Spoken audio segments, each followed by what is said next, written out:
ilaha Mana datanya? wakila. Dialah Tuhan timur dan barat, tidak ada Tuhan selain Dia, maka jadikanlah Dia sebagai pelindung. Itu Tuhan kami. Walillahil masyriq wal maghrib, fa aina ma tuwallu fawas. Dia ngomong apa ini? Fatamma wajhullah, innallaha wasi'un alim. Dan milik Allah timur dan barat, kemanapun kamu menghadap ke sana wajah Allah. Sungguh Allah maha halus, maha mengetahui. Jangan panas, jangan panas. Salam satu Tuhan.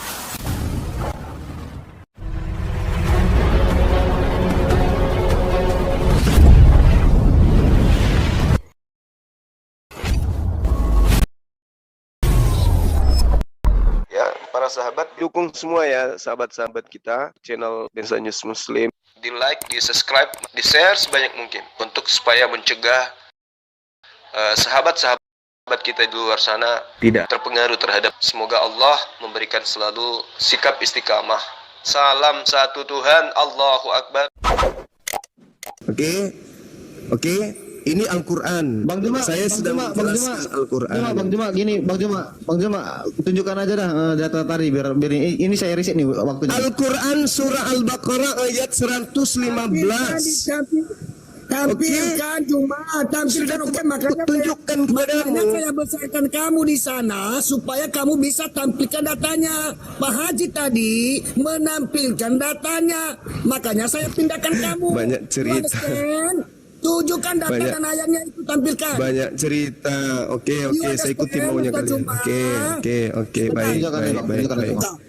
Ini saya udah riset ulangnya karena dipotong CPC tadi ya. Nggak apa-apa, diulang pun dikasih 2 menit atau 5 menit. Diulang aja. Nggak apa-apa, Kek. Ya, kita tunggu aja, kita tunggu. Kita baik. Ini datanya. Nih. Oke. Ya, bacakan. Walillahil masyriqu wal maghribu. Fa aina ma tuwallu fa thamma wajhullah. Oke, tuh. Innallaha wasi'un alim. Tuh. Innallaha wasi'un alim. Oke? Nah, udah ya? Ya, artinya, dan milik Allah timur dan barat, kemanapun kamu menghadap di sanalah wajah Allah. Sungguh Allah maha luas, maha mengetahui. Oke? Nah, Allah itu dinyatakan sebagai Tuhan. Tidak ada Tuhan selain Allah. Saya tunjukkan lagi Al-Quran. Nah, saya kasih lagi data. Nah, kalau ini yang kalian mau, biar debatnya lama. Itu. Oke. Nah, saya kasih lagi data. Aku tunjukkan lagi. Kayak anak kecil. Nah, kasih data. Innani anallah la ilaha illa ana. Tuh, fa'budani wa aqimis salata li zikri. Oke, udah. Oke, aku ini adalah Allah, tidak ada Tuhan selain aku, maka sembahlah aku dan laksanakanlah ibadah salat untuk mengingat aku. Tidak ada Tuhan selain aku. Tuhan yang datang kepada Abraham, Ishak dan Yakub adalah aku. Oke? Paham? Nah, sekarang Yesus di dalam kitabmu dikatakan Yesus sangat ketakutan. Di dalam bahasa Yunani ketakutan situ agonia. Tuhan mau ketakutan, kecemasan yang sangat luar biasa. Oke? Yesus sangat ketakutan dan makin sungguh-sungguh dia berdoa. Ana yang lu ngomong ketakutan apa? Tunjukkan situ. Oke, saya tunjukkan lagi. Oke, jangan nangis kalau pakai data ini teriak-teriak. Jangan nangis kamu. Kamu mengganggu saya soalnya. Ya itu kamu nangis, ngapain kau ditunjukkan coba? Loh, coba kau nangis, kau tunjukkan di situ. Sejak kapan saya ini nggak pernah nunjukin data? Nih, Lukas, nih. Nangis Apa ini? Mana? Kau di mana itu? Ini apa ini? Ya, ini apa ini? Buka aja Lukas berapa? 2 ayat 45. ini. Iya, Yesus Zuma. sangat ketakutan. Bukan ketakutan. Nah, lu bukan kayak gitu dong. Gue suka. Itu bukan ketakutan dalam hal ini. Makin apa bukan ketakutan? Kita lihat original teksnya nih original teksnya nih. Memang tertulis ketakutan di situ Agonia. kenapa? Tapi bukan maksud. Agonia. Nah, apa ketakutan dan kecemasan yang luar biasa. Itu aja. Kamu mau narasimu. waktu ke kami? Nah. Kau buka aja data gitu. Yang penting saya suka kalau buka Tuhannya data Zuma. Itu orang cara berdebat. Kristen. Bukan Nih, kau tahu nih. siap. Itu Nih. jawabannya gampang Agonia. banget itu. Semua orang Kristen Tuhannya tahu. Kristen agonia. Tuhannya orang Kristen ketakutan dan kecemasan yang luar biasa. Setelah dia tahu Tuhannya begini keadaannya, nanti dia ngambil ada Tuhannya orang Yahudi. Kristen yang mana kau ngomong aja di situ. Mana Tuhannya waktu Yahudi udah nanti selesai yang belum diambil nih? itu. Tuhannya Yahudi nanti diambil. Tengok aja. Dia lupakan Tuhannya ini Tuhannya. nih. Yahudi. Nanti Tuhannya Yahudi Makanya yang kau tuh diambil. kaum pagan nyembah batu. Nah, ini sembahanmu nih. Ini sembahanmu nih. Sudah nunjukin data.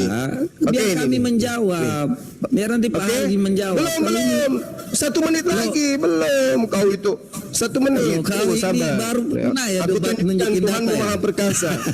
Aku tunjukkan Tuhan Tuhanmu Maha Maha Perkasa Perkasa. apa aja kau hanya disuruh menyembah Ini Tuhan. Tuhanmu Maha Perkasa ini. Ini Tuhanmu Maha Perkasa ini. Ini dalilnya. Waktunya Tuhanku Mana? Maha Perkasa. Ini Waktunya udah belum. Lukas. Ini kenapa, weh, Yesus cuma? ini. Yesus masih berbicara berserulah kepada perempuan. Ini Tuhanmu Maha Kuasa. Dan di antara orang yang banyak itu berkatalah kepadanya, berbahagialah ibu yang telah mengandung engkau dan susu. Tuh, Maha Perkasa dia. Tuh. Dan susu yang telah menyusui Kau ngomong engkau. apa? Maha Perkasa. Zuma? Tuh. Kau baru pernah Tuhan ya Maha debat pakai Perkasa data. ini. Ini data. Kamu pikir ini apa? Ini apa ini? Dongeng. Ini dongeng. Dek, Udah saya ya? kasih tahu kau. Oke, nah sekarang Saya saya kasih minta tahu kau, dalilnya. Sekarang dalilnya tunjuk kepada saya Allah Subhanahu Wa Taala ketakutan dan Dalam Al-An'am 108 tadi sudah dijelaskan kok. Kau ini sakit jiwa ini. Kok saya dari tadi nggak bicara-bicara? Mas, Iya, silakan Pak Al, selanjut aja Pak biar. Haji, Pak Bisi, kasih aja timernya, karena timnya nggak ada. Timnya nggak ada Pak Bisi. Oh ya udah, saya bantu ya. Bantu timernya Pak. nggak apa-apa. Oke. Sekarang saya jawab dulu ya. Saya jawab Iya, dulu sebentar baru kita masuk data tentang Allah adalah ilah. Aduh, lokal. ini main lapor gimana sih ini belum apa-apa loh. Ya udah saya diam aja ya. Ntar nanti dibiar takut besar lagi. Mari kita lihat Lukas Hampir aja 22:44. berapanya Pak? Timernya. Mari kita lihat. Dan ketika berada dalam penderitaan yang mendalam, dia satu penderitaan.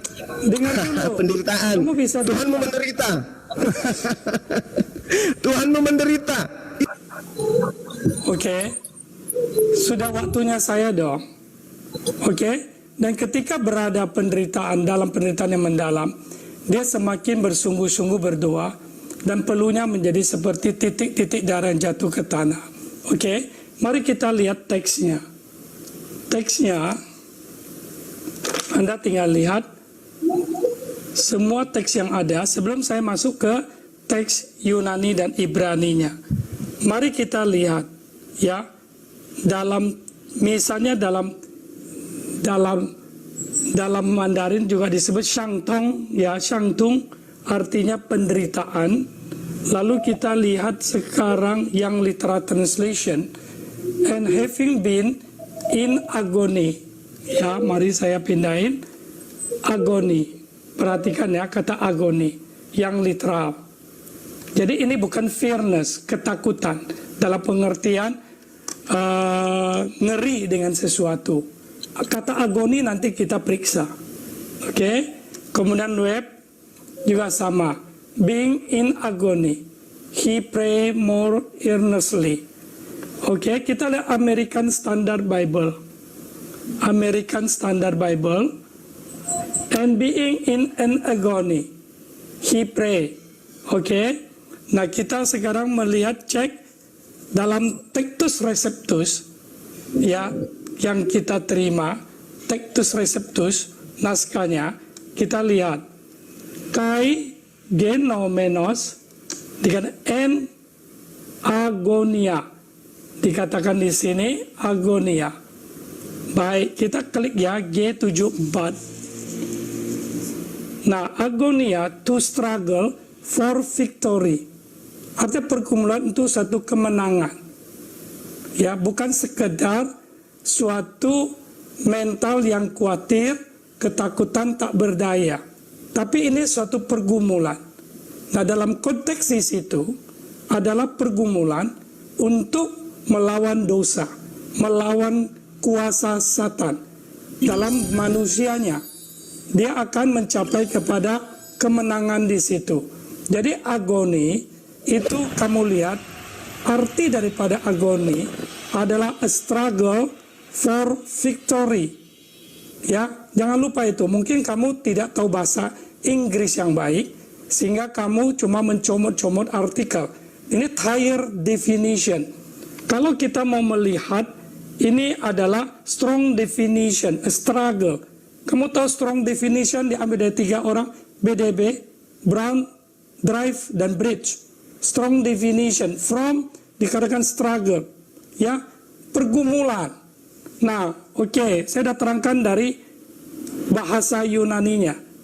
Ya, artinya kamu tidak tahu apa-apa cuma. Kamu tidak mengerti. Semua teks mengatakan hal yang sama. Kalau kamu mau melihat, saya tinggal compare saja. Mari kita lihat compare. Saya paralelkan aja bagian ini. Maka kamu akan mendapatkan kata mod.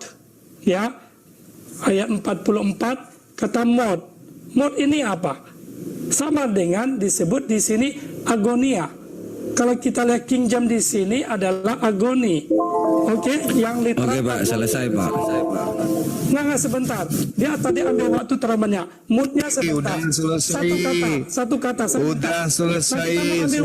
Kamu ambil waktu saya. Satu kali. Udah selesai. Ini jangan takut cuma. Udah jangan nangis. Saya kasih dia, kasih lebih. Tapi ini kata penting ini mod. Ya. Nah, saya klik ya. Mari kita lihat kata klik di sini untuk menjawab. Mod, sebentar. Apa itu? Mari kita lihat Ibraninya. Mod, saya klik. Mem, wow, half. Kita klik ya. Ini saya sudah. Kita lihat artinya apa. Ini ya, lihat nih kata ini. Oke, saya tekan enter, muncul death. Kata itu sama, berarti pergumulan yang berat, suatu kematian yang harus dia tanggung. Jadi kalau kamu cuma ambil ketakutan kayak gitu, Anda salah sekali. Ya, ini jadi dari segi etimologinya, dari segi teksnya saya sudah membuktikan tidak pernah ada terjemahan manapun mengatakan semacam kayak fearness, kayak henpa dalam Mandarin. Tapi yang ada adalah shangtong. Nah, artinya perjuangan, pergumulan yang berat di situ. That's it, itu saja. Jadi Anda tidak bisa memakai kata itu untuk membingkai, memframing Tuhan kami itu ketakutan semacam kayak manusia yang tidak berdaya. Justru dia berjuang di situ untuk mengampuni dosa Anda. Demikian. Sudah cukup. Benar. Nanti kita masuk. Keren, Pak. Silakan Suma, tanggapi. 3 menit. Oke. Nih. Kamu nggak bisa lari kemana-mana. Haji palsu ini agonia nih. Ini terjemahannya 74 ini sangat jelas ini nih. Ketakutan, kecemasan yang luar biasa. Anda mau framing seperti apapun, tetap aja ketakutan Tuhan Anda. Lihat Inggrisnya dong. Di bawah itu. Inggrisnya itu di bawah, emotion. Ini Tuhan muda ini. Matius 15:24. Jawab Yesus, aku Jangan pakai data diutus seperti itu. hanya kepada domba-domba yang hilang Naikin. dari umat Israel. Naikin yang Ini Tuhan tadi, muda ini. Cuma. Coba balikin. Nih. Naikin data. Belum lagi kalau kita melihat, Agoni tadi. kita lihat Naikin aja dulu. Yohanes 5 ya. Kita lihat Yohanes 5 ya. Naikin aja data Lihat. tadi. Arti. Gak usah banyak cerita. Faktanya Yesus ketakutan ngapain? Naikin aja. Ketakutan keringatnya seperti titik darah ngapain? Kamu Tuhan terus. apaan itu, model apa? Kamu Nih. terus. Oke. Aku Tuhannya Kristen, tidak dapat berbuat apa-apa dari diriku sendiri. Nah, itu ya. Oke, ini kelemahan Tuhanmu ini. Sementara Tuhanku itu maha perkasa. Ini, kamu bisa baca kan? Nah tuh, baca. Baca. Apa gaira dinillah ya baguna walahu aslam. Mampis samawati wal ard. Tuh. Tuh. Tuh, wal ard. Oke? Jadi kalau Anda membahas tentang konsep ketuhanan, Yesus Tuhan kamu itu manusia biasa. Manusia Tuhan kamu itu. Filipi 2 nomor 6 sampai 8. Tuhanmu yang adalah tadinya Hercules atau Jupiter menjadi Zeus, yaitu Yesus. Mengambil rupa manusia, kemudian dia tidak menyetarakan lagi dirinya dengan Theos, kecuali dia merendahkan diri menjadi manusia. Mau kutunjukkan Filipi 6, Filipi 2 mau? Mau lagi datanya? Hah? Yesus Tuhanmu itu mengosongkan diri, lalu kemudian mengambil rupa manusia, lalu merendahkan diri menjadi sama seperti manusia, lalu taat sampai mati, bahkan sampai mati di atas tiang salib. Itu Tuhanmu. Tuhanmu mati. Kalau Tuhanku, Allahu la ilaha illa huwal hayyul qayyum.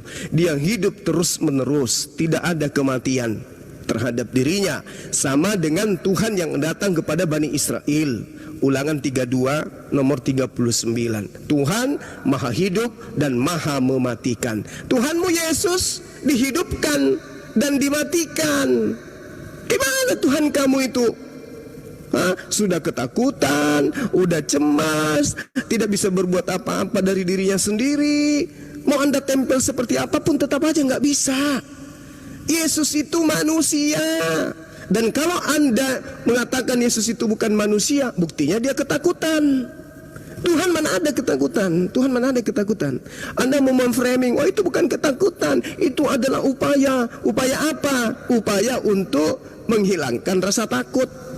Oke, berjuang melawan rasa ketakutan. Kok ada Tuhan kayak begitu, Tuhan kalian? Kenapa Tuhanmu selemah itu? Kenapa?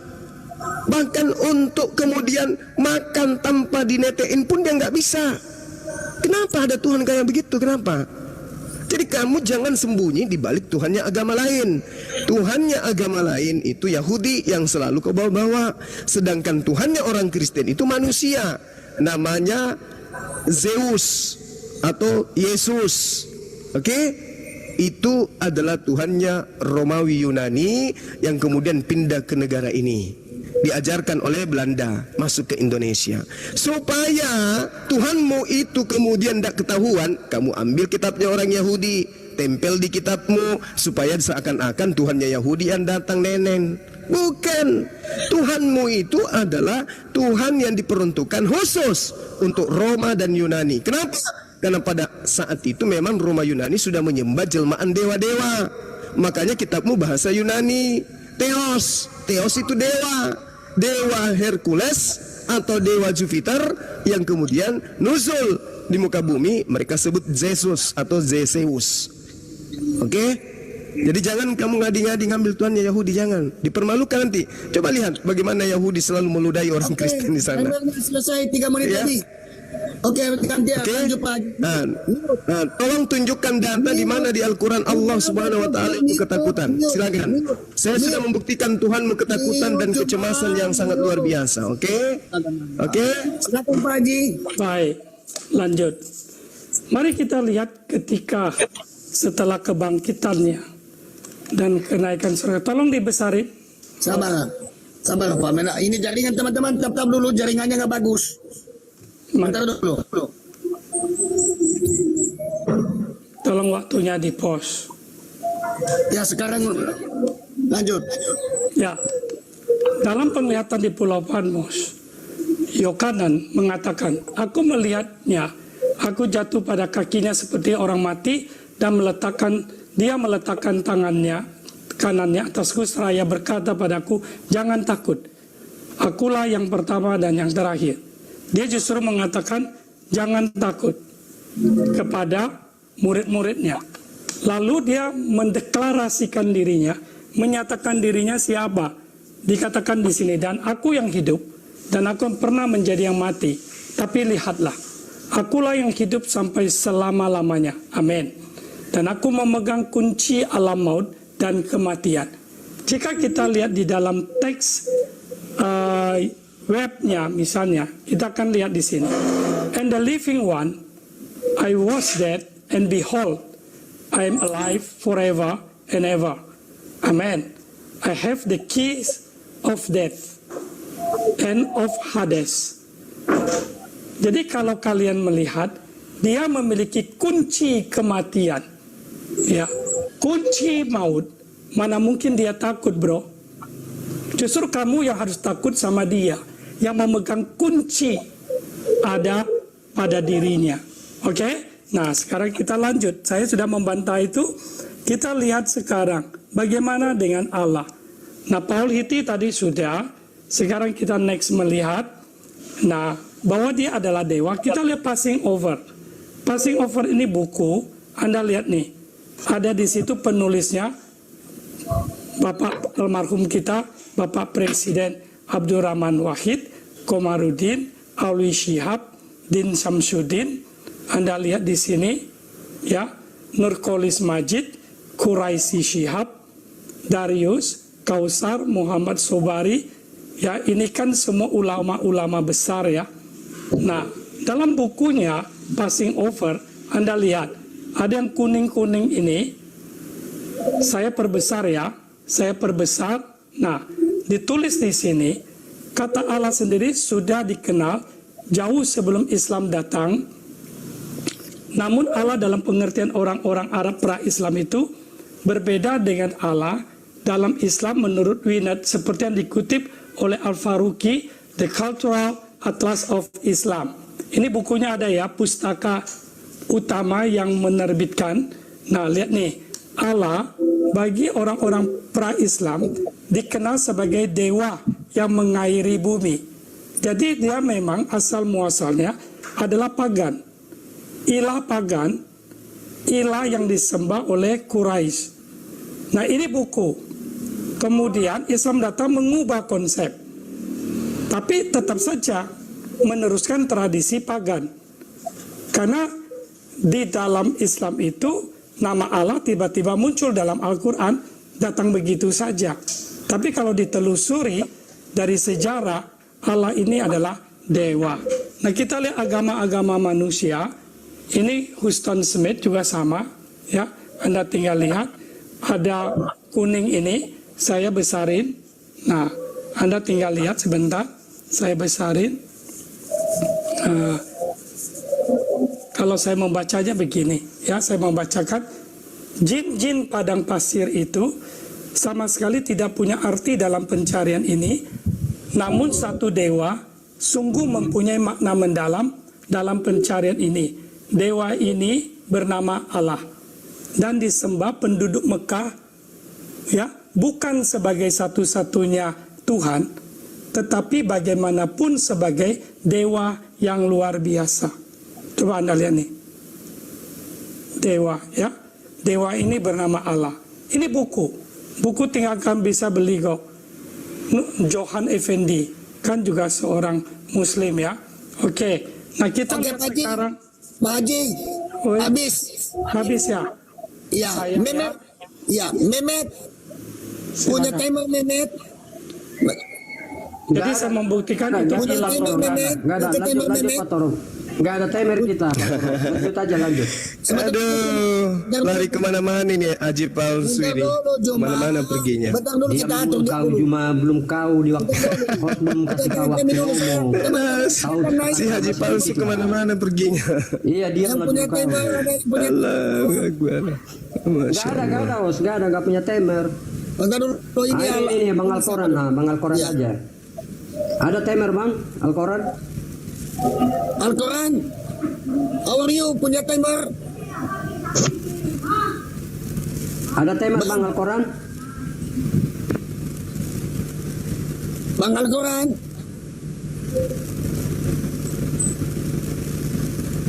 Siapa yang punya timer teman? Supaya diatur. Holy, naikkan Jack Holy, naikkan bang. Pak Jack pendeta, Holy Jack Holy. kemana? Ya, Jack Holy. Dia punya timer. Oh, is okay, good. Nggak apa-apa, tenang saja Bang Juma, nggak keroyokan kok. Tetap lawanmu Bang Haji. Pak Bang Haji, Jack Holy punya timer Bang? punya bentar. Ya, silakan Bang. 3 menit Bang. Berapa 3 menit. ya? Ya. Oke, bentar. Dulu Bang Juma tahan, sabar Bang Juma biar sampaikan apanya, saya mau bantu. Bang Holi atur ya sampai selesai. Iya, bisa. Bentar ya. Ya.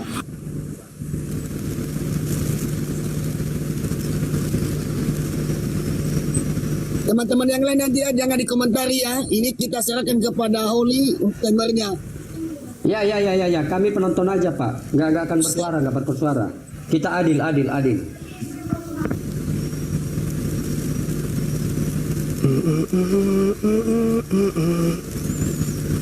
Kita bukan kayak komal muslim Pak, terlalu keroyokan. Jadi kita sportif, orangnya sportif. Gimana? Sudah lama kali. Diam kau dulu, sabar kau Juma. Timernya dulu Bang. Lama kali lah. Kalian mau ngapain? Minum teh dulu, minum teh. Mau ngapain? Ya supaya lebih sabar. Udah saya punya teh dulu lah. Iya, mulai. Oke Juma. Silakan. Udah bisa? Oke. Nah, sekarang coba kamu lihat ya. Di dalam kitabnya orang Yahudi supaya diajarin samamu. Nah, kita pakai data kan maunya. Nah, ini Keluaran, Bilangan, juga Kejadian berbicara tentang konsep ketuhanannya orang Yahudi ini. Allah bukan manusia sehingga ia berdusta. Bukan anak manusia sehingga ia menyesal. Yesus anak manusia, dia berdusta. Katanya dia ada sebelum Abraham ada. Bohong. Oke? Paham ya? Ini Tuhanmu nih. Tidak masuk di sini. Allah bukan manusia. Kemudian di dalam Yohanes apa yang dikatakan oleh Yesus? Tetapi yang kamu kerjakan adalah berusaha membunuh aku. Yesus mau dibunuh, Tuhanmu mau dibunuh ini. Aku manusia yang mengatakan ini. Dia mengaku, aku manusia. Antropos. Kita lihat original teksnya. Supaya kamu itu belajar. Supaya kamu sadar baru Tuhanmu itu manusia. Nih, antropos. Antropos itu apa? Manusia. Kasihan kali lah Tuhan kau itu. Orang manusia. Hamba. Manusia. Suami. Bisa juga, putra bisa juga. Manusia Tuhan kau itu. Ini. Oke ya? Sedangkan jelas sekali dikatakan bahwa di kitabnya orang Yahudi, Tuhan itu bukan manusia. Allah bukan manusia. Tuhanmu manusia. Di mana itu? Tuhan kok manusia? Gak malu? Sedangkan ketika berbicara mengenai Islam, Tuhannya Islam ini nih. Tuhan mengatakan bahwa dia maha perkasa. Segala sesuatu akan tunduk, bersujud, beribadah, menghamba kepadanya. Ini. Oke? Dalilnya jelas kan? Nah, sedangkan di sini Tuhanmu, aku diutus hanya kepada domba yang hilang dari untuk umat Israel. Tuhanmu manusia, itu selesaikan dulu perkaranya. Makanya sebagai manusia dia ketakutan. Kenapa dia takut? Belum lagi ini dia netek. Kenapa dia gitu? Karena dia bukan Tuhan. Tapi kau tuhankan. Supaya Tuhan ini bisa dijual, kamu pakai Tuhannya Yahudi. Padahal Tuhannya Yahudi itu beda dengan Tuhan kalian. Tuhannya Yahudi bukan manusia. Tuhan kalian manusia. Data apa lagi yang kamu inginkan? Udah jelas kan? Iya kan? Nah, sekarang saya katakan samamu, Tuhanmu ketakutan. Apa alasanmu lagi? Ketika sudah terbukti Tuhanmu ketakutan. Sementara Allah Subhanahu wa taala tidak ada datanya ketakutan. Juma habis. Nah, mana? Tunjukkan Allah Subhanahu wa taala ketakutan. Mana? Baik. Bahwa Tadi sudah dijelaskan dari kata agoni, bahasa Yunaninya dan mod dalam bahasa Ibrani. Sudah juga dikasih tahu dari kitab Wahyu bahwa dialah pemegang kunci alam maut dan kematian. Jadi itu sudah menjawab. Hanya engkau tidak memperhatikan dan menolaknya. Oke, kita kembali lagi ke sini. Mari kita lihat bentar. Data yang ada, tolong dibesarin. Host, tolong kalau nunjukin data, timernya di pause. Mari kita lihat. Tolong dibesarin. Pak Pendeta, itu diperbesarin Pak Pendeta. Ya hostnya harus tetap ada dong, jangan pergi mana-mana. Tetap menemani dan sambil kopi atau apa. Kalau enggak, Ini timer tidak jalan. Jadi Yesus ketakutan. Nah, tunjukkan Allah ketakutan itu di mana? Iya, tunggu dulu Jumat di dulu, bukan bagian sekarang. Iya, timernya nggak jalan. Giliran saya jalan. nah ini kan masih tunggu host. Ini kan lagi itu kan Dari lagi tadi saya tidak bicara. Iya, kalau begitu saya kasih. Tolong tunjukkan Allah, kami Diam takut. aja kamu, kamu udah selesai. Yesus ketakutan kan tadi sudah aku jelaskan. Sudah diam aja. Host Pak Pendeta, Pak Haji Host. palsu. Pak Pendeta, Pak Mana Host. dalilnya? Tunjukkan Bisa Allah diperbesar. SWT sangat takut. Tuhanmu ketakutan. Mau bumbuhi Nah inilah apapun nggak jelas enaknya kalau ketakutan. diskusi ya. Hostnya nggak standby. Kamu juga udah lemas. Haji palsu, kau kudengar suaramu udah mulai lemas. Nah Udah mau pingsan. bukan Semangat dong. layani orang kayak kamu mah santai aja saya. Iya, suaramu semakin mengecil. Ketakutan kali kamu. Kamu kayak Yesus. Alah. Semangat. Huha! Gitu. Suara kayak melempem kayak gitu. Semangat dong. Ini markas kalian loh. Kayak gitu. Pas. Aduh. Hush. Semangat. Hoha! Gitu. Semangat. Cuma udah diam dulu, Cuma mute dulu. Oke, mari kita lihat bahwa jadi dari tadi kita sudah memperhatikan data ya. Kamu mute dong. Nah, jadi dari ulamanya sendiri sudah menyatakan dari sudut sejarah bahwa Allah ini adalah dewa. Baik, kita lihat lagi Farudin Syuki.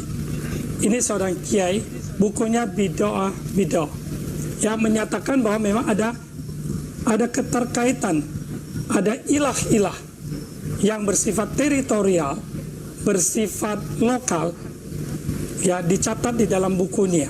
Ada patung Hubal, ya ada Al-Lata, Al-Uzza, Al-Mana. Nah, kalau kita lihat sejarah tentang kota Madain Saleh, kita lihat di situ juga ada menyebut Dewa Nasib, Manat, dan Hubal.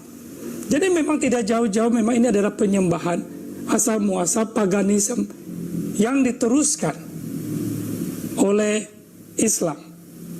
Paganisme ini, ya. Jadi bisa Anda lihat di blog A. Coba kita lihat misalnya Profesor Dr. Peter Wagner. Dia mengatakan, make no mistake about it. Allah is not the creator. He is a creature. Archaeological records show that he was one of over 360 deities, all demonic spirit.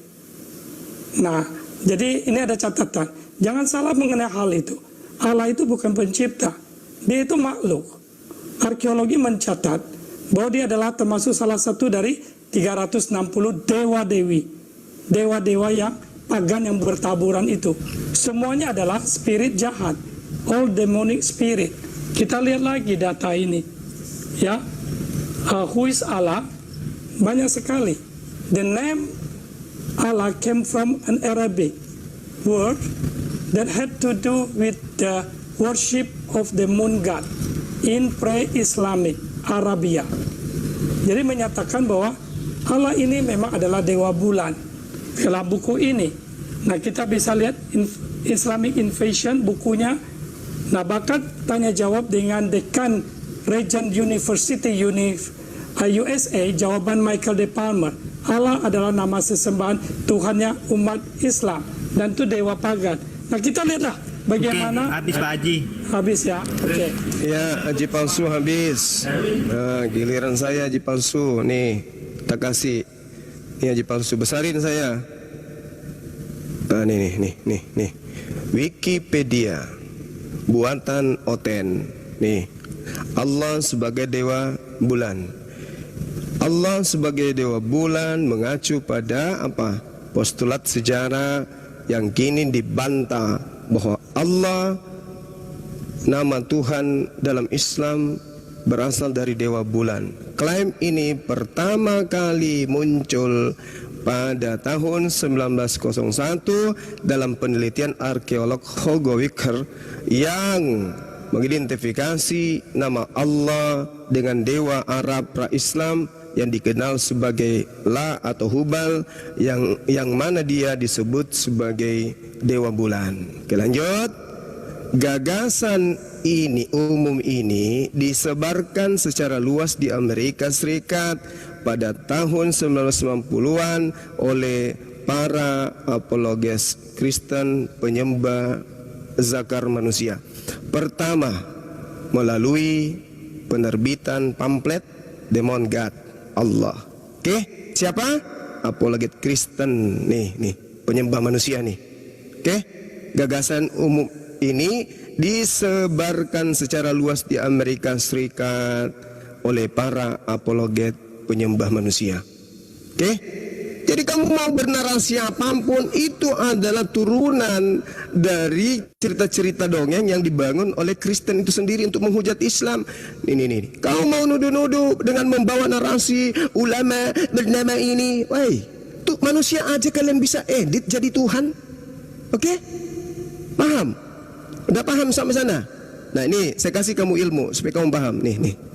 Kalau kamu katakan Yesus itu Tuhan nih, 1 Yohanes 3 nomor 2 nih. Sesudah saudara-saudaraku yang kekasih, sekarang kita ini adalah anak-anak Theos, tetapi belum nyata, belum pasti bagaimana nasib kita nanti. Nih, nasib keadaan kita nanti belum pasti, ya, masih abu-abu. Akan tetapi kita tahu bahwa apabila Kristus datang menyatakan dirinya, maka kita akan menjadi sama seperti Yesus. Kalian akan sama seperti Yesus. Kalau Yesus Tuhan, berarti kalian Tuhan. Kalau kalian manusia, berarti Yesus juga adalah manusia. Ya, jangan nipu-nipu. Jangan nipu-nipu. Nih. Kalian akan sama seperti Yesus. Berarti Yesus juga manusia. Kecuali kalian Tuhan, maka Yesus juga Tuhan. Nah, yang perlu Anda pahami adalah Yesus ketakutan. Mana bantahanmu? Bantahanmu mana? Yesus ketakutan.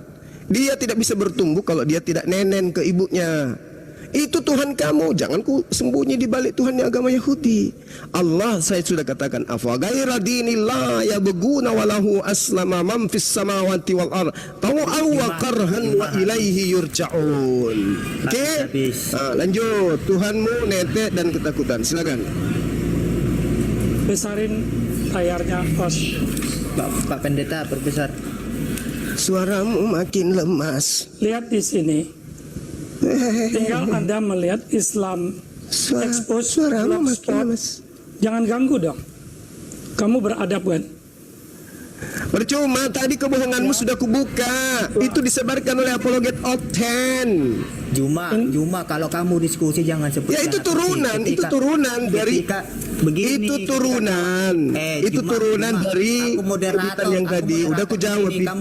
Di mute aja. Juma, aku moderator di sini. Saya minta Tuhanmu ketakutan. Kenapa nggak dibahas? Kenapa kamu ketakutan, Juma? Belajarnya Islam lewat blogspot. Kenapa kamu ketakutan? Ketakutan. Kenapa kamu suaranya Haji palsu ini mulai mengecil. Saya layani Anda dengan santai. Kamu diam. Kalau nanti kalau saya sudah dia belajar Islam lewat blogspot. Iya, kamu diam. Jin gua hiromu, tenangkan dulu. Sudah ya. Kasih tahu yang di bawah. Anda baca tentang ilah. Ilah lokal ini seperti ini. Saya sudah menunjukkan datanya tadi, apalagi itu disebarkan oleh Oten. Onten. Host, Ini memang kurang ajar. Onten. host bisa nggak Bisa disiplin kau. Sekarang tugasmu membantah Yesus ketakutan. Tuhanmu yang nenek. Inilah yang Gitu saya loh. maksudkan hostnya begini nih. Host, bisa Kenapa nggak bahasnya yang lain-lain? Kenapa kamu begaran jenggot kau juga? Kenapa bahas yang lain? di mute dong? Mana tunjukkan Allah Subhanahu wa taala ketakutan mana? Ini Tadi temanya, kalian ini orang baru datang. Tadi temanya Allah Subhanahu wa taala ketakutan versus Yesus ketakutan. Tapi faktanya nggak ada dalilnya Allah Subhanahu wa taala ketakutan. bisa nggak di mute? Yang ada Yesus ketakutan. Malah kemana-mana bahasnya. Ini si Juma dari dulu Mana? nggak bisa diskusi kayak anak kecil ya. Kamu Tidak, tema kita, kamu itu baru datang. Tema kita Saya dari Allah tadi Subhanahu wa di bawah. taala ketakutan Saya dari tadi di versus bawah, Yesus saya dari tadi di bawah. ketakutan. Host, Itu tadi temanya. host, saya Temanya marah. itu. Saya marah sama Allah ketakutan versus Yesus ketakutan. Itu temanya. Kenapa larinya kemana-mana? Si haji palsu ini tidak bisa membantah Allah Subhanahu wa taala ketakutan. Larinya kemana-mana. Juma, kamu mau lagi Larinya diskusi, kemana-mana, kamu- Sania. ini Juma, Eh, kamu moderator, mau diskusi. Kamu punya ilmu nggak? Kamu mau diskusi nggak? tolong Kalau dong, kamu dia punya di ilmu, bukan sini waktunya saya. Kamu harus diskusi bagus-bagus pakai timer. Nggak usah Kamu mulai dinasihatin, anak orang kecil. ini nggak bisa dinasehati. Di mute Gimana aja. kamu? Tidak ada dalilnya. Allah takut sama Yesus mana materinya? Mute aja. Judulnya apa?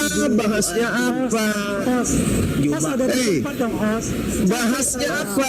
Larinya kemana? Temanya apa? Pak Pendeta, Allah ketakutan versus Yesus ketakutan. Ini bahasnya kemana-mana. Habiskan waktu. Aduh, si Juma itu Haji palsu ini habiskan waktu. saya nggak bicara sama Saya harus menunggu berlama-lama, cuman buka link. host. Sementara temanya adalah Allah Subhanahu wa taala ketakutan versus Yesus ketakutan. Hostnya nggak mau. Cuma Iya, mana dalilnya Allah ketakutan mana? Juma. Mana dalilnya Allah ketakutan mana? Tidak ada. Ini gimana sih si Juma? Nah, Ini Allah si- takut sama Yesus, mana dalilnya? Kalian yang bikin tema. Host, pakai waktu. Nah, Gimana sih kamu diskusi? iya, maksud saya gini loh. Gini loh. Bagaimana ceritanya saya harus tongkrongin kalian? Kamu diskusi. Tema tidak sesuai dengan pembahasan si palsu ini. Haji palsu ini tidak membahas tema, malah dia bahas ke lain. Juma kamu Nah, diskusi bisa nggak? kamu bahas yang lain. Temanya apa? Kamu bahasnya kemana? Kita bahas Allah takut sama Yesus. saya lagi bicara. Kamu larinya kemana-mana. Saya mau buktikan dia hilang. Mana dalilnya? Haji palsu mana dalilnya? Kasih tahu. Yang ada Yesus yang ketakutan. Aduh. Mana? Hush, hush, Kamu bisa diskusi nggak Juma? hush, hush. Pak Pendeta, ini orang Pak Pendeta. Tuhannya. Oke, tadi saya sudah menunjukkan Sebentar, Juma, itu Juma, adalah sebentar. tuduhan oten, Begini, tuduhan ketika kamu- oten terhadap Aduh, umat betul. Islam. Kami tidak, Aduh, memang kan ini orang nggak bisa diajak bicara. Nanti ketika kami mau juga habis, kamu tidak diam. menyewa bintang. Oke, Woi Juma, kamu itu kayak anak kecil. apalagi lebih parah daripada menyembah anak kecil. manusia. Aduh, Saya ini memang minta tidak bisa. pertanggungjawaban temanya aja untuk dibahas. Allah takut sama Yesus, tidak ada dalilnya. Yang ada Yesus takut kepada Allah. Aduh, Lari kemana-mana bulan. dia nggak bisa diajak bicara, dia anak kecil dia. Kayak gitu kelas Ustadz itu.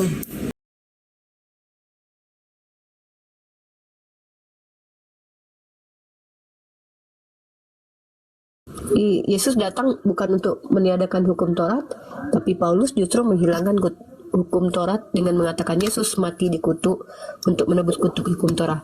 Paulus mengutuk ajaran Tuhannya Bani Israel dengan mengatakan aturan yang diberikan Tuhan Bani Israel itu adalah kutukan. Apa nggak kurang ajar? Itu kurang ajarnya itu. Ya bentar unik, ini ada Bang Jones. Bang Jones, selamat siang Bang Jones. Selamat siang Bang Adi. Selamat siang teman-teman. Sore. Siang Bang Jones. Yang Bang Jones. Ya. Silakan tanggapi Bang Jones. Ajaran Kristen itu adalah hasil ajaran sinkretisme dari Paulus yang mencampur adukan ajaran orang-orang Taurat penyesat dari kalangan Farisi, yang dia sendiri adalah orang Farisi, mencampur baurkan dengan ajaran pagan Yunani, yaitu ajaran penyembahan terhadap makhluk yang memiliki konsep keselamatan dan penyembelihan manusia. Monggo dijawab. Iya begini, saya kira kita melihatnya terlalu jauh ya, sampai ke hal-hal yang gak masuk akal menurut saya, pandangannya. Karena sederhana aja kekristenan itu sebenarnya.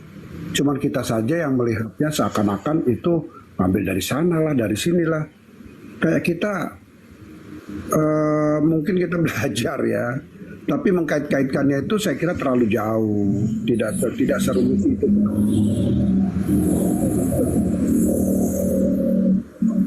Gimana Bang Jones? Bagaimana kalau saya mampu membuktikannya by sejarah dan juga by dalil bahwa ajaran Kristen adalah ajaran sinkretisme, percampuran antara ajaran Yahudi yang sesat bercampur baur dengan ajaran pagan. Kalau saya bisa buktikan hari ini gimana? Ya, silakan coba buktikan. Okay. Saya lihat logisitas dari akal berpikir Anda. Coba saya lihat. Silakan. Oke, terima kasih ya. Saya akan membuat sebuah narasi. Narasi ini saya disclaim dulu ya. Narasi ini saya buat berdasarkan hasil bacaan saya ketika, sebentar saya pakai headset dulu biar lebih enak suaranya. Oke, dan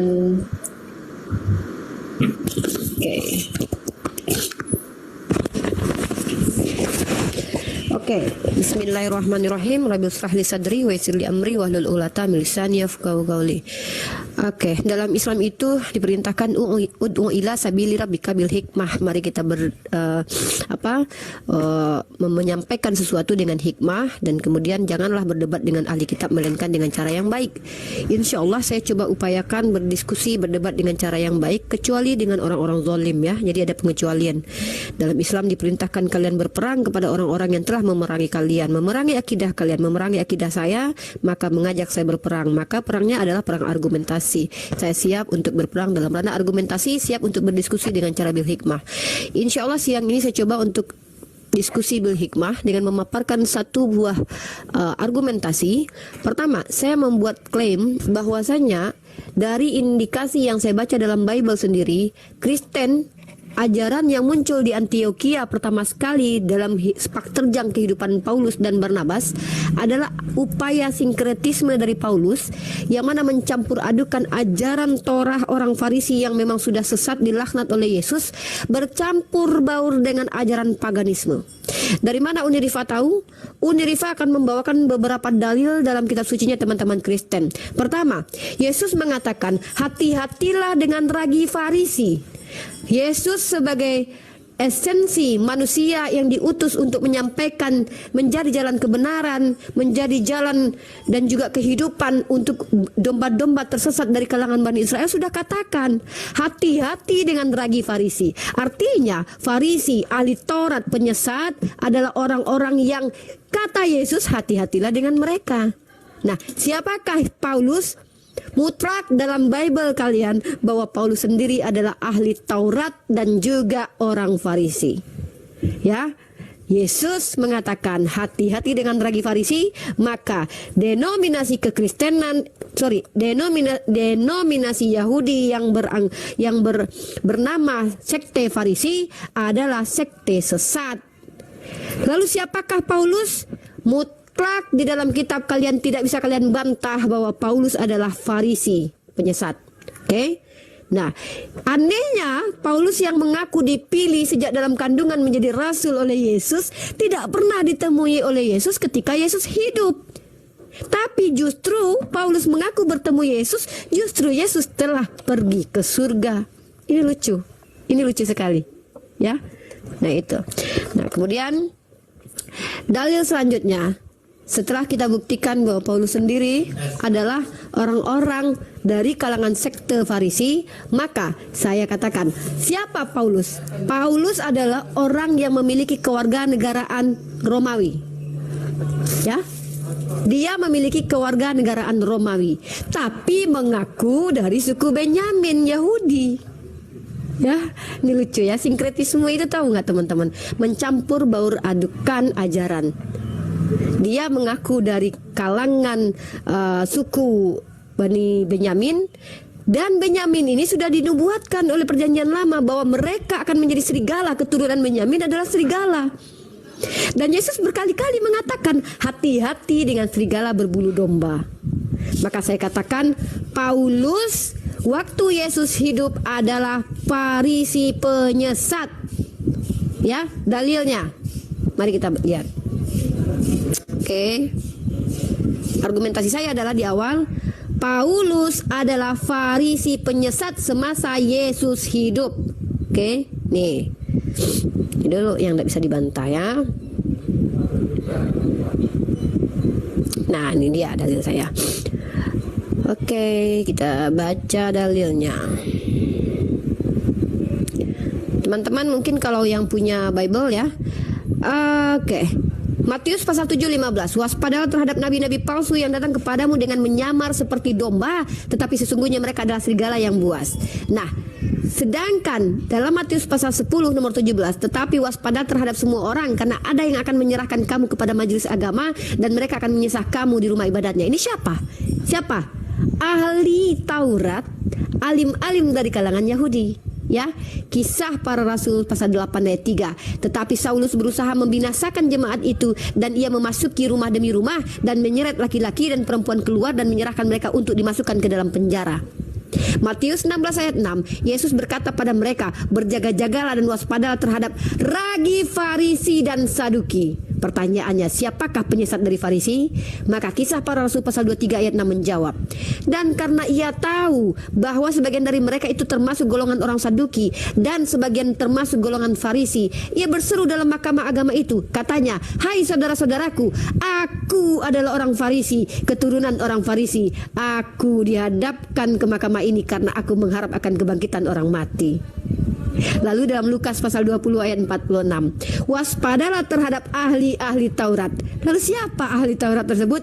Filipi pasal 3 ayat 6, tentang kegiatan aku penganiaya jemaat, tentang kebenaran dalam mentaati hukum Taurat, aku tidak bercacat. Siapa dia? Saulus alias Paulus. Ya. Kemudian dan dalam kitab Lukas pasal 21 ayat 8, waspadalah supaya kamu jangan disesatkan, sebab banyak orang akan datang dengan memakai namaku dan berkata, akulah dia, dan saatnya sudah dekat, janganlah kamu mengikuti mereka. Siapa Paulus? Mari kita lihat. Apa kata Paulus? Bukankah di dalam diriku juga ada roh Allah? Wow, dia mengaku sebagaimana Yesus memiliki roh Allah di dalam dirinya. 1 Korintus pasal 8 ayat 6. Apa kata dia? Namun bagi kita hanya ada satu Allah saja, yaitu Bapa, yang daripadanya berasal segala sesuatu dan yang untuk dia kita hidup, dan satu Tuhan saja, yaitu Yesus Kristus, yang olehnya segala sesuatu dan telah dijadikan, dan yang karena dia kita hidup. Dia mengatakan hanya ada satu Allah, tapi Yesus berkata, jangan kau panggil siapapun Bapa di dunia ini, karena hanya satu Bapamu, yaitu dia yang di surga. Apa kata Paulus? Akulah Bapamu, yang oleh karena Injil Kristus dia telah menjadi bapa kalian. Apalagi kata Yesus, iblislah yang telah menjadi bapakmu. Kalian mengikuti kedagingan, kalian mengikuti ajaran manusia, bukan ajaran Tuhan. Itu argumentasi saya, silakan dibantah Bang Jones. Terima kasih Unirifa ya. Iya, jadi tadi saya juga tidak sedikit pun melihat bahwa bagaimana sih mungkin eskalasi dalam diskusi kali ya nanti ya. Oke, tapi saya nggak lihat sinkretisme dan paganisme di dalam narasi Anda. Saya cuma melihat titik beratnya pada interupsi. Saya belum ke ranah itu karena saya baru prolog. Saya membuktikan kesesatan ajaran Farisi yang dibawa oleh Paulus. Nanti saya akan, judulnya adalah percampuran antara ajaran sesat Farisi dengan ajaran pagan Yunani. Itu di tangan Paulus. Saya sudah menunjukkan bahwa Paulus itu seorang Farisi penyesat. Interupsi tadi, mohon maaf saya potong. Lanjutkan. Ya, saya kira jangan sering-sering gitu ya Rifa. Saya paham apa yang kamu omongi dan apa yang saya kalau kamu tadi dengar kalimat saya di depan, saya bilang dalam eskalasi diskusi, kamu ngerti nggak? Gak usah kamu potong lagi apa yang itu, gak usah kamu potong lagi, udah. Ya, saya ngerti apa yang kamu ngomongin. Jadi begini, makanya saya bilang tadi kan saya sudah saya sampaikan tadi, Anda tidak masuk situ mungkin dalam eskalasi diskusi nanti. Jadi Anda yang paling saya lihat poin di situ adalah Anda mendiskreditkan Paulus ya. Padahal legitimasi Paulus dengan saya itu sama. Anda mengerti? Cuman dia jauh lebih besar karena dia memang dipakai Tuhan langsung. Kalau legitimasinya sama untuk menyampaikan firman Tuhan. Kenapa? Karena dia langsung bertemu dengan Yesus. Saya tidak. Dia langsung dijamah langsung oleh Yesus ya untuk memberitakan Injil karena memang itu talenta dia. Saya juga katakan sebenarnya sama dalam pengertian saya juga tidak boleh ini karena tidak boleh ngiri lah karena itu talenta Paulus yang memang dia dipakai oleh Tuhan Yesus sendiri. Dijamah bisa pada Rasul 9. Kamu baca satu perikop bagaimana dia dijamah oleh Yesus ya. Saya mau usah terangkan, saya kira kamu paparan lainnya aja kamu bisa, bahasa itu kamu tidak ngerti ayat itu. Nah jadi di sana jelas dia dibaptis oleh Ananias ya, bagaimana Ananias tadinya tidak mau sampai Yesus hadir kepada Ananias, itu clear di situ. Nah baptisan itu adalah pemeteraian untuk legitimasi kami orang Kristen untuk memberitakan Injil. Itu yang harus kamu sadari. Bagaimana legitimasi Paulus sama dengan saya nggak bisa bicara ini kalau saya belum dibaptis ya. Itu legitimasi saya. Yesus tahu diri saya ada Roh Kudus yang menuntun saya untuk membicarakan ini karena ini firman Tuhan. Saya ada di dalam lingkaran Yesus. Saya berhak untuk menyatakan firman Tuhan seperti apa. Itu legitimasi kami umat Kristen untuk menyatakan imannya lewat Alkitab yang sudah menjadi tuntunan kami, yang sudah dinyatakan oleh Yesus dalam murid-muridnya yang menulis, berbagai pihak yang menulis dalam Alkitab itu. Itulah tuntunan hidup kami. Gitu loh ya. Jadi clear bahwa Paulus punya legitimasi yang sah untuk memberitakan Injil. Satu hal yang harus kalian pahami bahwa tidak mungkin kitab-kitab Paulus itu terkanonik di dalam Alkitab. Tidak mungkin. Kasih tahu. Karena itu banyak kitab. Salah satunya Paulus yang masuk. Nah kalau dia tidak sejalan dengan pemikiran dan apa yang diajarkan oleh Yesus, berarti dia tidak akan masuk. Banyak kitab yang apokryf yang tidak masuk, banyak. Ya, itu menjadi tanda, sign sebagai kedewasaan kita dan kecerdasan kita adalah melihat bagaimana. Tapi ini ada di Alkitab. Kitab ini masuk di dalam sini. Apakah ia ada pertentangan? Itu sudah logik harus kita berpikir. Tidak mungkin bertentangan. Tidak mungkin semua orang yang bertanggung jawab dalam hal itu di saat awal bapak-bapak gereja memasukkan kitab yang isinya bertentangan dengan apa yang dimaknai oleh kita bapak gereja itu dan kami semua. Itu satu hal yang gak logik. Artinya kitab yang dibawakan oleh Paulus itu adalah masuk sejalan dengan kekristenan. Ya, memang itulah sebenarnya yang diajarkan oleh Yesus. Kelihatan seperti Paulus yang membawa ini, tapi memang kitab Paulus banyak yang masuk di bawah. Tetapi di murid-murid Yesus juga sudah menyampaikan hal yang sama senada dengan firman. Sebenarnya kalau ditelaah lagi. Nah, ini yang teman-teman kurang mempelajari juga bagaimana kaitan kitab Paulus ini dengan teman-teman murid Yesus yang langsung menulis bagaimana dia ini. Bagaimana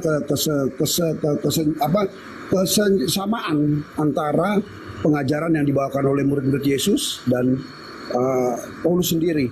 Paulus waktu hadir itu murid-murid Yesus ada semua, ya. Bertemu dengan semua murid Yesus yang langsung 12 muridnya ketemu dia, bukan tidak ketemu, bertemu dia. Yohanes, Markus semua bertemu dia. Dengan itu, toh tidak ada tidak ada tidak ada pertentangan di situ ya. Jadi saya kira kalau membicarakan pengajaran Paulus itu clear sebenarnya. Memang begini, Paulus ini memang orang Farisi. Dahulu dia murid Gamaliel. Betul. Tetapi ketika dia sudah dipanggil Yesus, ditangkap dia untuk penginjilan di luar Yahudi, dia sudah murni. Dia membawakan apa yang pengetahuan dia, kepintaran dia, kecerdasan dia dipakai untuk penginjilan. Itu memang latar belakang dia Farisi, tetapi setelah dia ditangkap untuk Yesus dalam penginjilan, dia sudah menanggalkan kefarisian dia lagi. Dia sudah menanggalkan dia masuk langsung dalam penginjilan yang menjadi tugas pokok dia. Ya, itu Paulus yang menyatakan, bahkan sampai mati dia juga menjalankan penginjilan itu. Nah itu jadi saya kira nggak ada yang salah dengan apa yang disampaikan Paulus dalam kitab-kitabnya. Nah itu yang menurut saya memang begini, karena Paulus ini orang cerdas. Saya juga penulis, saya lihat dia menulis itu memang cukup rumit. Dia seringkali membalikan cara berpikir kita, dan itu adalah kadang-kadang dia pakai dialog dia dengan orang Yahudi. Banyak sekali teks yang di ayat Paulus itu kita pikirkan lagi dan baca lagi berulang-ulang dari satu perikop, karena dia itu menuliskannya itu kadang-kadang ada yang dia sedang dialog sebenarnya dengan para Yahudi yang dia maksud di sini pengajaran, ya. Nah, Bapak di sini, padahal di sini saya udah pernah saya sampaikan ke teman-teman Muslim bahwa dalam membaca Alkitab lihat tanda-tanda kode-kode yang disampaikan oleh LAI. Ketika Bapak itu ditulis sebab kecil, itu Bapak untuk kita sampai jam berapa ini host? Saya mau kuliah soalnya. Nah, saya satu cek dikit lagi saya. Jadi yang dimaksud Bapak yang tadi yang kamu framing Paulus Jam 1 nih. Bapak rohani. Iya, izin yang punya kemampuan dalam rohani, dia bisa menjadi bapak rohani. Ya udah dengan lebar banjir. Oke, saya 15 detik aja. Boleh izin. Unik juga. Saya menyimak dari tadi ya kan. Saya mendapatkan Pak Jones beberapa kali ngomong soal legitimasi. Pertanyaan saya simpel. Kalau kita bicara legitimasi ya kan. Lantas pijakan atau landasan legitimasinya apa untuk pengkanonisasian tersebut? Legitimasinya dari mana? Kalau Pak Jonas nggak bisa jawab, mungkin Uni bisa jawab. Saya ulang lagi, legitimasi pengkanonisasian tersebut dari mana? Siapa yang mana? Izin ya, karena saya cuma punya waktu sekitar 20 menit, mohon maaf teman-teman ya. Karena ini simpel sekali, saya hanya melakukan pembuktian. Silakan orang Kristen jungkir balik untuk membantah data ini. Tapi by the way, ternyata data saya tidak dibantah.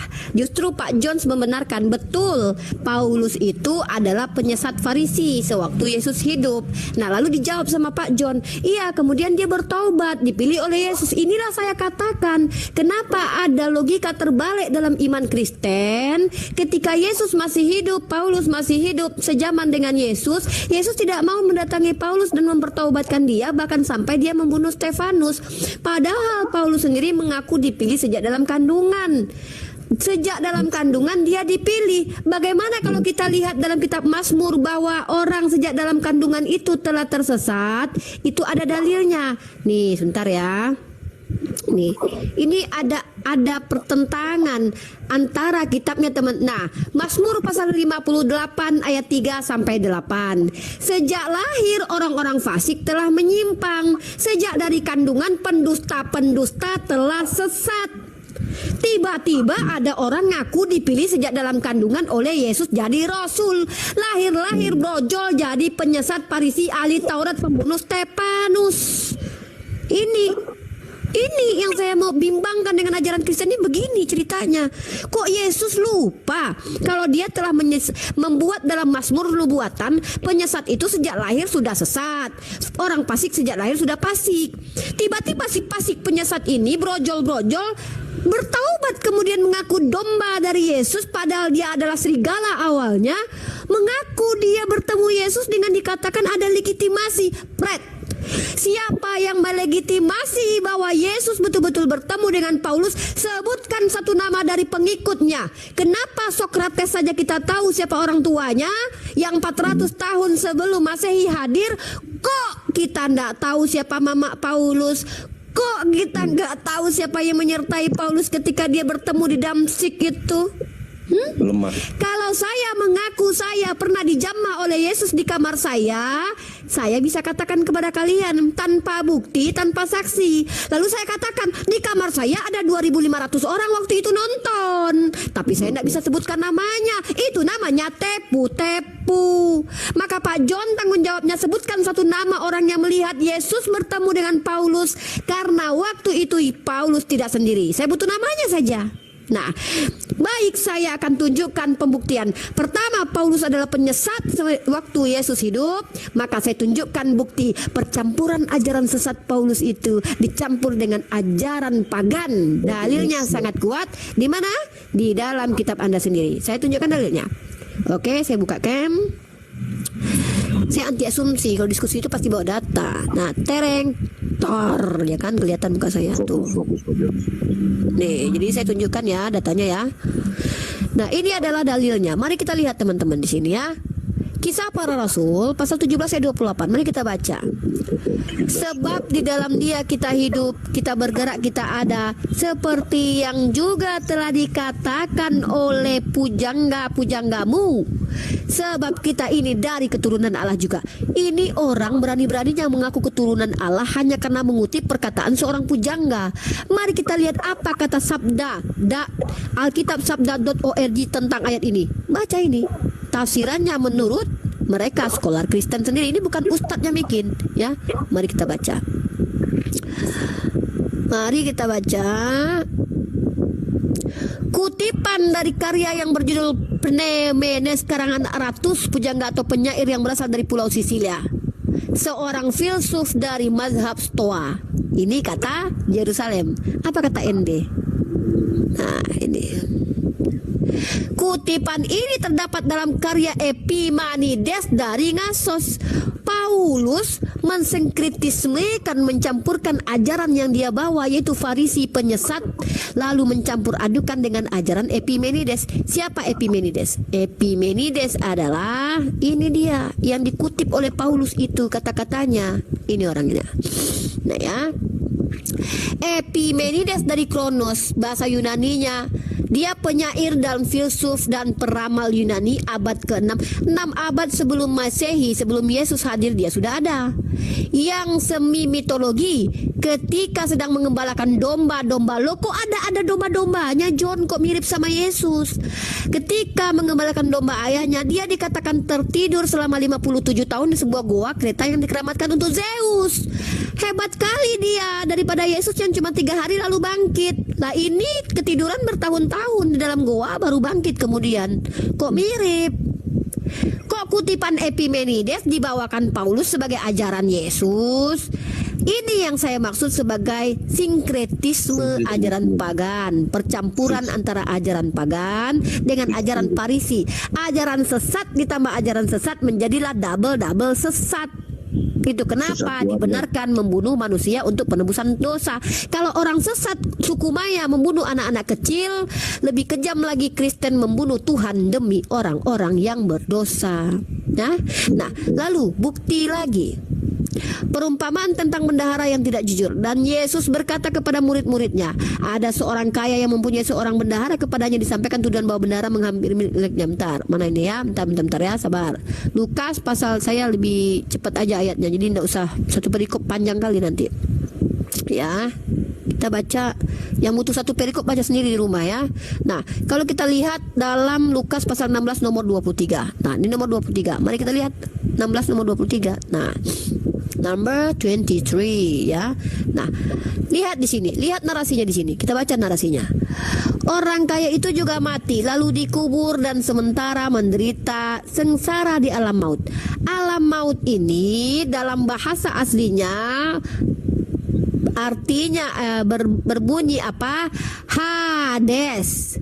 Masa nama dewa alam bawah tanahnya orang Yunani jadi nama nerakanya orang Kristen? Yang benar aja lah. Masa Yesus membenarkan bahwa ini nama neraka? Ini bukti kutipan-kutipan Yunani pagan itu menyengsep masuk ke dalam Biblos. Sampai nama neraka pun ngambil nama dewa pagan. Nama dewa pagan, Hades. Nah, jadi artinya Uniriva ini hanya membuktikan, pertama, Paulus adalah Farisi penyesat lalu mengaku bertobat, dan katanya ada verifikasi. Mohon maaf, macam mana verifikasinya? Saya ingin tahu tuh verifikasinya caranya seperti apa. Karena kalau yang disebut verifikasi validasi, haruslah ada bukti kalau ada klaim dari kalian. Contoh, ya contoh, contoh. Ternyata murid Yesus yang mengatakan bahwa aku akan memilih Paulus, atau dia yang mengatakan, lah tiba-tiba semasa hidup dia nggak pernah didatangi sama Yesus, tiba-tiba setelah Yesus naik ke surga kok luput mendatangi Paulus gitu loh, tiba-tiba dia didatangi. Ini legitimasi. lucu. Nah, kalau legitimasi hancur Kristen ya, karena tidak ada legitimasi sama sekali apapun. Ya itulah ya, saya cuma butuh waktu sebentar aja membuktikan bahwa Kristen ini ajaran sinkretisme dengan ajaran sesat Farisi, Saduki penyesat, ahli Taurat penyesat yang bercampur aduk dengan ajaran pagan. Itu bukti dalil saya. Terima gaji.